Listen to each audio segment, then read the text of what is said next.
চারদিকে ধ্বংস, আগুন ও চোখ জুড়ে শুধুই কান্না। গাজার প্রতিটি ঘর যেন এখন যুদ্ধের শব্দে জর্জরিত। আর সেই রক্তাক্ত বাস্তবতার মধ্যেই উঠে এলো এক নাটকীয় ঘোষণা, সব জিম্মিকে মুক্তি দিতে প্রস্তুত হামাস।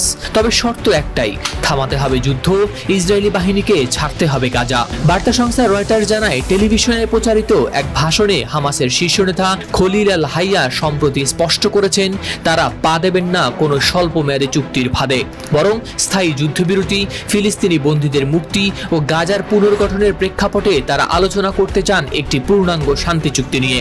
ওয়ালটন আবারও মিলিয়নিয়ার অফারে ওয়ালটন ফ্রিজ কিনে আপনিও হয়ে যেতে পারেন মিলিয়নিয়ার।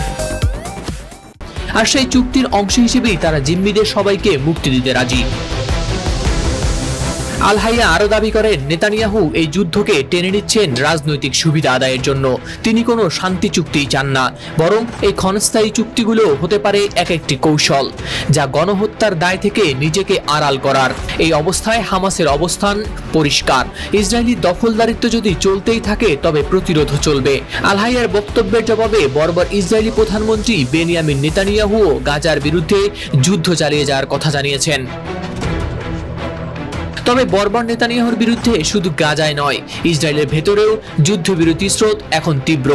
রিস্টার্ট ইসরায়েল নামের একটি প্ল্যাটফর্মে ইতোমধ্যেই 1,20,000-এর বেশি মানুষ যুদ্ধ ও জিম্মিদের মুক্তির পক্ষে দিয়েছেন স্বাক্ষর। তাদের মধ্যে রয়েছেন দেশটির প্রাক্তন প্রধানমন্ত্রী এহুদ বারাক, সাবেক সেনাপ্রধান, সেনা গোয়েন্দা কর্মকর্তা, লেখক ও শিল্পীরাও। তাদের দাবি, এই যুদ্ধ আর না, এই মৃত্যু থামুক, জিম্মিরা ফিরে আসুক। কিন্তু তবু এখনো বর্বর নেতানিয়াহু রয়েছেন চুপ। হামাসের প্রস্তাবে কোনো আনুষ্ঠানিক সাড়া দেয়নি দখলদার ইসরায়েল। হাওলাদার শামীম, RTV।